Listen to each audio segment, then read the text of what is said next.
Bom, pessoal, vamos agora finalmente estudar o maior expoente da escolástica, que foi o São Tomás de Aquino. São Tomás de Aquino que, juntamente com o Santo Agostinho, forma a dupla dinâmica da Igreja. São os dois maiores nomes da filosofia medieval. O Santo Agostinho cristianiza Platão e se torna o grande nome da patrística, e aqui nós vamos ter o São Tomás de Aquino cristianizando Aristóteles e se tornando o grande nome da escolástica. E por que houve essa necessidade dele cristianizar o Aristóteles? Por que ele não continuou com o platonismo? A gente já viu lá nas aulas passadas que o aristotelismo ele é colocado em questão na Europa nos séculos 11 e 12 através daqueles filósofos árabes que nós já vimos, e que essa forma que o Aristóteles é colocado para a Europa naquele tempo, ela vai de encontro às teses da Igreja. O aristotelismo daqueles filósofos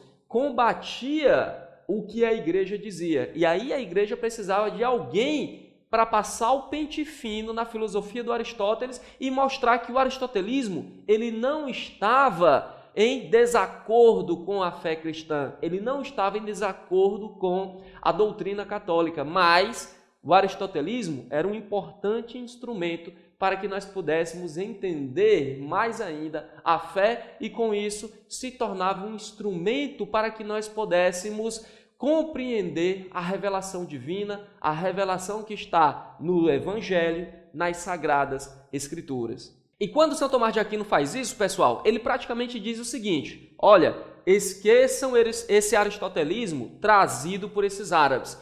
O que eles acertaram, que foi muito pouco, eu continuo mantendo aqui dentro da minha filosofia, da minha teologia. Mas o que eles disseram que de errado, eu mostro o que é, digo por que eles estão errados e mostro o que realmente o Aristóteles queria dizer, que é sempre algo que está em acordo com a nossa doutrina da nossa Sagrada Igreja Católica. Então, na Suma Teológica está contido todo esse trabalho, todo esse corpo teórico do São Tomás de Aquino. O São Tomás de Aquino que teve uma produção intelectual muito grande, pessoal. A Suma Teológica é um compêndio de livros, são vários volumes que formam a Suma Teológica.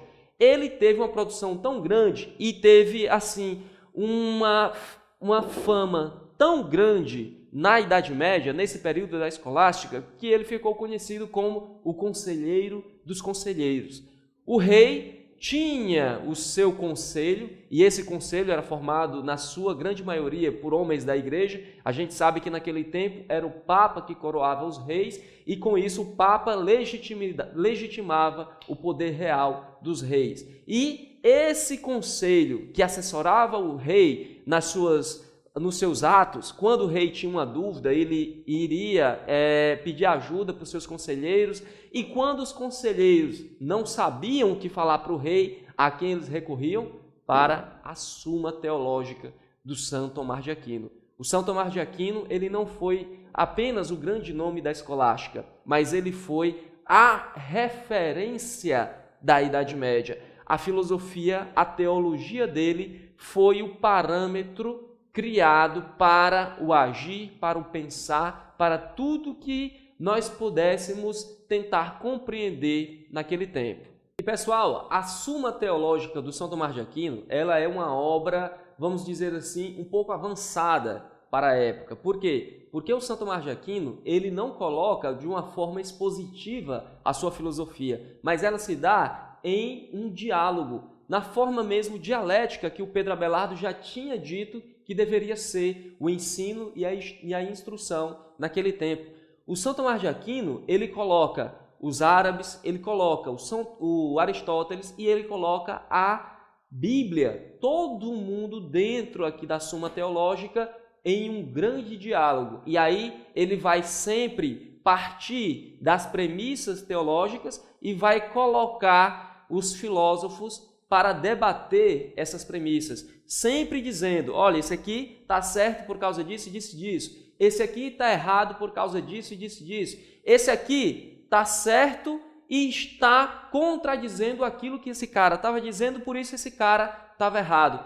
É um grande diálogo, pessoal, sempre tendo por meta colocar, revelar a verdade para as pessoas. E o São Tomás de Aquino, dentro desse seu grande empreendimento, ele vai ter um lema diferente do lema que era imposto pela igreja durante muito tempo, que era crer para entender. A gente já tinha visto lá com Santo Agostinho que o Santo Agostinho considera a fé como uma substância de vida e substância de pensamento. Por isso que para o Santo Agostinho eu tenho que crer para entender. Aqui para o São Tomás, ele já dá uma valorizada na razão e ele diz que nós temos que entender para crer. Não é que sem entender a gente não vai crer, mas entendendo nós reforçamos mais ainda a nossa fé. E como é que se dá a relação entre fé e razão, entre filosofia e teologia no pensamento do São Tomás de Aquino? Já que ele valoriza a razão, ele coloca a filosofia no mesmo patamar da teologia? Vamos ver aqui.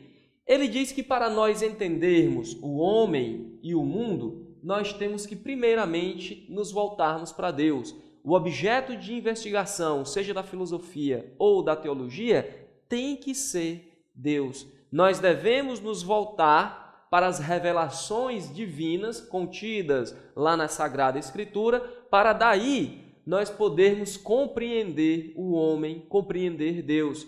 A razão, pessoal, por mais que ela seja valorizada aqui no pensamento do São Tomás de Aquino, mas ela não tem todo esse poder de conhecer as coisas. A razão, ela prepara a gente para a fé. A gente tem que entender para crer, mas o objetivo é crer, porque crendo nós vamos compreender melhor o homem e o mundo. E aí, filosofia e teologia são diferentes, porque a filosofia ela vai nos dar um conhecimento imperfeito sobre as coisas, e a teologia ela vai trazer a revelação, ela vai trazer um esclarecimento sobre esse conhecimento. E aí nós vamos ter realmente um conhecimento certo e seguro sobre as coisas. Não adianta a gente se voltar para o homem, para o mundo, através da investigação filosófica, sem o esclarecimento da teologia.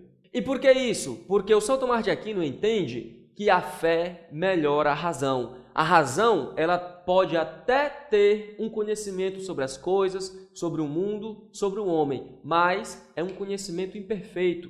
Só melhorada pela fé, aperfeiçoada pela fé, é que a razão pode ter um conhecimento mais seguro sobre as coisas. A graça, ela aperfeiçoa a natureza. Não adianta a gente querer entender as coisas sem nos permitirmos sermos aperfeiçoados pela graça. A nossa natureza racional, ela só age de uma forma melhor se nós deixarmos a fé conduzir a nossa vida, se nós deixarmos a fé e a revelação melhorar a nossa racionalidade. Daí, pessoal, a gente pode até ter duas consequências. Primeiro, de que a teologia corrige a filosofia e que a filosofia tem uma certa autonomia. A filosofia, ela pode conhecer as coisas, só que esse conhecimento é um conhecimento imperfeito. Ele só vai ser melhorado quando ela se permitir ser corrigida, ser retificada pela teologia. E aí o São Tomás de Aquino está dizendo, são incompatíveis fé e razão? Não. São conciliáveis, são totalmente conciliáveis fé e razão. E a filosofia, dentro dessa relação, ela vai auxiliar a teologia no esclarecimento da revelação, no esclarecimento das coisas. É essa relação que o São Tomás de Aquino coloca entre a filosofia e a teologia. Filosofia tem autonomia? Tem, mas ela não conhece bem as coisas porque ela produz um conhecimento imperfeito. Só depois de corrigida pela graça, de corrigida pela fé, é que a filosofia pode conhecer bem as coisas, e aí também a filosofia vai auxiliar na interpretação da revelação, na interpretação das Sagradas Escrituras. E o ponto de partida para que nós possamos fazer esse diálogo, essa conciliação entre fé e razão, são as verdades racionais. E aqui o São Tomás ele foi até um pouco mal interpretado por alguns padres, por alguns teólogos da Idade Média, porque eles diziam que o Santo Agostinho, o Santo Tomás de Aquino, estava valorizando demais a razão e tendo como ponto de partida a razão, ele estava colocando a fé sob suspeita. O Santo Tomás de Aquino, ele estava dizendo basicamente o seguinte: pessoal, nós temos que partir das verdades racionais, porque é a razão que nos une.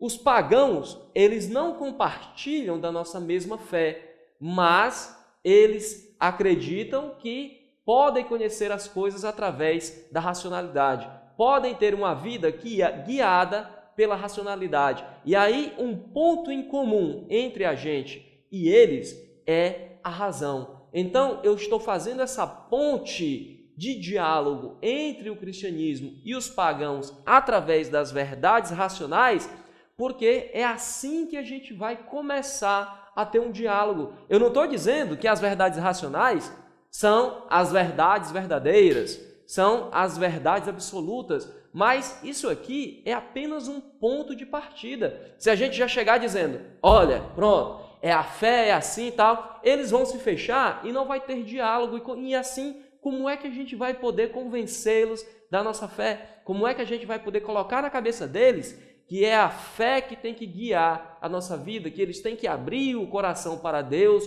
para Jesus Cristo, para o Evangelho, para que o Evangelho penetre na sua alma e conduza a sua vida. Se nós chegarmos já batendo o pé nos peitos deles aí, querendo fazer com que eles engulam as verdades da teologia, não vai haver diálogo. Mas quando a gente já acha esse ponto em comum entre nós e eles, aí sim dá para a gente começar a conversar e com isso tentar convencê-los.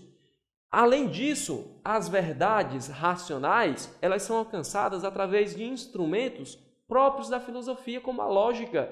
A lógica é algo lá da filosofia. E a teologia, por mais que seja a verdade suprema, ela não pode dizer que o raciocínio lógico é algo ruim, é algo totalmente errado. Porque se nós aplicarmos até esse instrumento de chegar ao conhecimento verdadeiro que a filosofia tem, que é a lógica, nós poderemos construir até uma teologia segura. Esse é o ponto de intersecção entre a filosofia e a teologia. E aqui é a ponte que nós podemos criar para termos um mínimo de conversa possível com os pagãos. A filosofia tem a sua autonomia, tem os seus pontos positivos, tem as suas verdades? Tem, mas é a teologia que tem a palavra final. E assim, a filosofia ela vai servir à teologia. A filosofia ela está abaixo, como um instrumento de auxílio para a teologia. Não se preocupem, meus colegas, dizia praticamente o São Tomás de Aquino, que eu não estou colocando a filosofia acima da teologia. Eu só estou colocando cada um no seu devido lugar e, com isso, fundamentando melhor a teologia.